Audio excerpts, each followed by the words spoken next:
आप देख रहे हैं इंडिया टाउन न्यूज, भारत की बात। नमस्कार, आप देख रहे हैं इंडिया टाउन न्यूज और मैं हूं आपके साथ हर्षिता। छत्तीसगढ़ कांग्रेस में इन दिनों अंदरूनी सियासत अपने चरम पर दिखाई दे रही है। वजह है प्रदेश कांग्रेस कमेटी यानी पीसीसी चीफ की कुर्सी। मौजूदा अध्यक्ष दीपक बैज का कार्यकाल अगस्त में खत्म होने जा रहा है और इसके साथ ही नए प्रदेश अध्यक्ष को लेकर चर्चाएं तेज हो गई है। क्या कांग्रेस इस बार युवा चेहरे पर भरोसा जताएगी या फिर पार्टी अनुभवी नेतृत्व के हाथों में संगठन की कमान सौंपेगी? इन्हीं सवालों के बीच पूर्व मुख्यमंत्री भूपेश बघेल का बयान अब सियासी गलियारों में नई चर्चा छेड़ रहा है। बघेल ने साफ शब्दों में कहा कि पीसीसी चीफ कौन बनेगा यह पूरी तरह हाईकमान का फैसला है। उन्होंने यह भी कहा कि वे टीएस सिंहदेव के बयान पर कोई टिप्पणी नहीं करेंगे, लेकिन राजनीति में जब बड़े नेता चुप्पी साधते हैं तब अक्सर उसके कई मायने निकल आते हैं।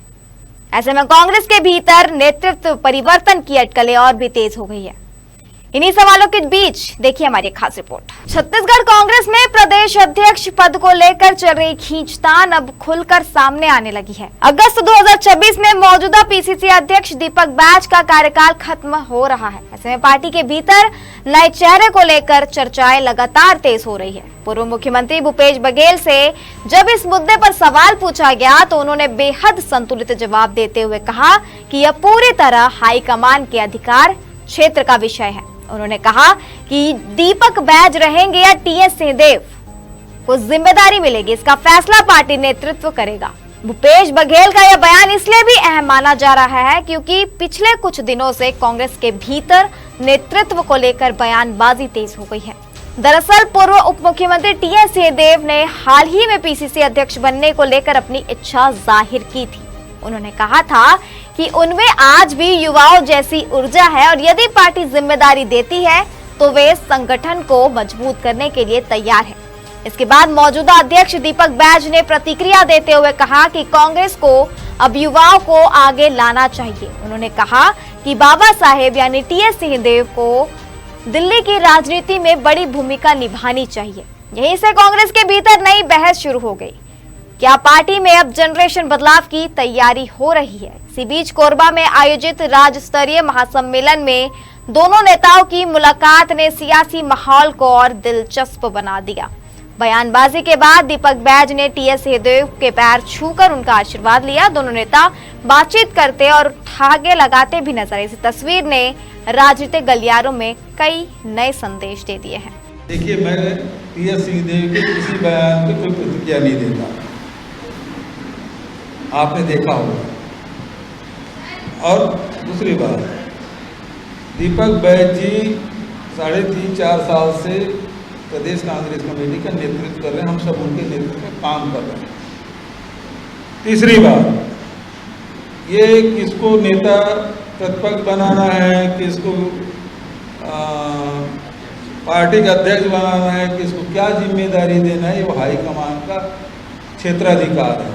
तो जहाँ क्षेत्राधिकार हाईकमान का है तो वहाँ मैं बुद्धि नहीं लगाता, समझ गया ना? वो हाईकमान जाने, पार्टी नेतृत्व जाने। बड़े नेता हैं, उप मुख्यमंत्री रहे हैं, आज सीईसी की मेंबर भी हैं और तमिलनाडु के अभी ऑब्जर्वर भी रहे और उसके बाद आप अपना पांडिचेरी के ऑब्जर्वर भी रहे। तो हमेशा देश में जहाँ भी जिम्मेदारी मिलती है वो जाके काम करते हैं और बाबा साहब को तो दिल्ली में काम करना चाहिए। यहाँ युवा काम कर रहे हैं और युवाओं को मौका मिलना चाहिए। और देखिए, प्रदेश कांग्रेस कमेटी अभी सभी नेताओं के साथ मिलकर बेहतर काम कर रही है और देखेंगे अब लगातार संगठन के मजबूती के लिए काम कर रहे हैं। बूथ कमेटियां हमारी लगभग बन रही है, 95% पूरा हो चुका है। सेक्टर मंडल कमेटियां बन गई, ब्लॉक कमेटियां बन गई, जिला कमेटियां बन गई। तो संगठन मजबूती के रूप से काम कर रही है, बाकी ये आला कमान तय करता है। कांग्रेस के संगठन में बदलाव आ सकता है, ये भी चर्चा चल रही है काफी दिनों से। तो चर्चाएं अपनी जगह हैं, जवाबदारी मिलेगी तो जरूर। कुछ सोच के उनने बोला होगा, कोई बात उनके ध्यान में आई होगी। युवाओं को मौका की भी बात की, जरूर मिलना चाहिए। मैं भी अभी भी अपने आप में युवा वाली ऊर्जा महसूस करता हूं, तो मुझे लगता है वो मेरे लिए भी संकेत दे रहे हैं कि हाँ, युवा ऊर्जा जिनके पास है उनको मौका मिलते रहे काम करने का। कोई बात नहीं, कोई लगा रहता है। मेरे पास भी अभी बैठे ही हैं, तो पूछे तो मैं बताया कि नहीं, दीपक भाई के लिए तो मैं चाहूंगा कि वो अच्छा काम करें और आगे बढ़ें और प्रदेश के मुख्यमंत्री भी बन सकते हैं। उनको दिल्ली जाना चाहिए। लेकिन यह लड़ाई सिर्फ युवा बनाम अनुभवी नेताओं की नहीं है। असल सवाल संगठन की मजबूती, चुनावी रणनीति और कांग्रेस की वापसी का है। दरअसल पिछले कुछ चुनाव में कांग्रेस का प्रदर्शन उम्मीद के मुताबिक नहीं रहा। ऐसे में पार्टी अब ऐसे चेहरे की तलाश में है जो संगठन को एकजुट कर सके, कार्यकर्ताओं में नई ऊर्जा भर सके और बीजेपी के खिलाफ मजबूत रणनीति तैयार कर सके। यही वजह है कि पीसीसी चीफ की यह लड़ाई अब सिर्फ संगठनात्मक नियुक्ति नहीं बल्कि कांग्रेस के भविष्य की राजनीति से जोड़कर देखी जा रही है। अगर हाल के चुनावी आंकड़ों पर नजर डालें तो दीपक बैज के नेतृत्व में कांग्रेस को लगातार राजनीतिक झटके लगे हैं। 2023 विधानसभा चुनाव में कांग्रेस सत्ता से बाहर हो गई। इतना ही नहीं, दीपक बैज खुद भी अपना चुनाव हार गए।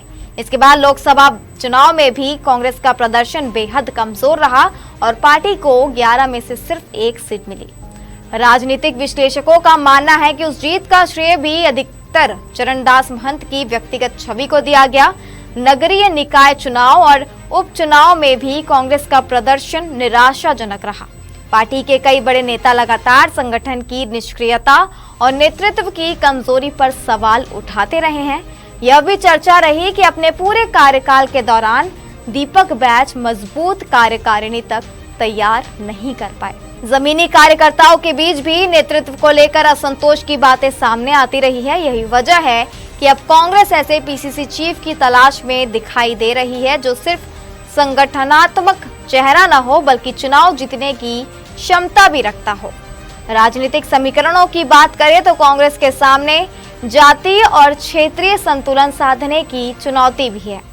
आदिवासी, ओबीसी और सरगुजा बस्तर जैसे क्षेत्रों की समीकरणों को ध्यान में रखकर ही हाईकमान फैसला लिया जा सकता है। फिलहाल पीसीसी चीफ की दौड़ में 3 बड़े नाम चर्चा में हैं। मौजूदा अध्यक्ष दीपक बैज, पूर्व डिप्टी सीएम टीएस सिंहदेव और भूपेश बघेल खेमे से उमेश पटेल। टीएस सिंहदेव को संगठन में संतुलित और सभी गुटों के साथ लेकर चलने वाला नेता माना जाता है। वहीं दीपक बैज युवा और आदिवासी चेहरे के तौर पर अपनी दावेदारी मजबूत मानते हैं। उधर उमेश पटेल को भूपेश बघेल खेमे का भरोसेमंद चेहरा माना जाता है जो संगठन और प्रशासन दोनों का अनुभव रखते हैं। इस पूरे विवाद पर बीजेपी ने भी कांग्रेस पर निशाना साधा है। मंत्री रामविचार नेताम ने कहा कि कांग्रेस की अंदरूनी कला अब सार्वजनिक हो चुकी है और पार्टी में नेता एक दूसरे को स्वीकार नहीं कर पा रहे और सबसे बड़ा सवाल यही है कि कांग्रेस हाईकमान आने वाले विधानसभा और लोकसभा चुनाव को ध्यान में रखते हुए किस चेहरे पर दांव लगाएगा। तो इस तरह का जो बयानबाजी जो चल रहा है ये कोई ऐसा नहीं है कि अचानक में आज हुआ है। ये कुछ न कुछ तो ऊपर से भी खिचड़ी पक रही है और ये चाहते हैं कि धीरे धीरे कुछ ऐसे नेताओं को साइडलाइन कर दिया जाए। फिलहाल छत्तीसगढ़ कांग्रेस में पीसीसी चीफ की कुर्सी को लेकर सियासी हलचल लगातार बढ़ती जा रही है। एक तरफ युवा नेतृत्व की मांग है तो दूसरी ओर अनुभवी नेताओं की दावेदारी भी मजबूत दिखाई दे रही है। लेकिन सबसे अहम सवाल यही है कि कांग्रेस संगठन में बड़ा बदलाव करने जा रही है। क्या नया पीसीसी अध्यक्ष पार्टी को दोबारा सत्ता तक पहुंचाने का रोड मैप तैयार कर पाएगा और क्या कांग्रेस की अंदरूनी गुटबाजी खत्म हो पाएगी? इन्हीं सभी सवालों के जवाब अब कांग्रेस हाईकमान के फैसले में छिपे हैं। फिलहाल इस रिपोर्ट में इतना ही। मुझे दीजिए इजाजत और आप देखते रहिए इंडिया टाउन न्यूज भारत की बात। नमस्कार। आप देख रहे हैं इंडिया टाउन न्यूज भारत की बात।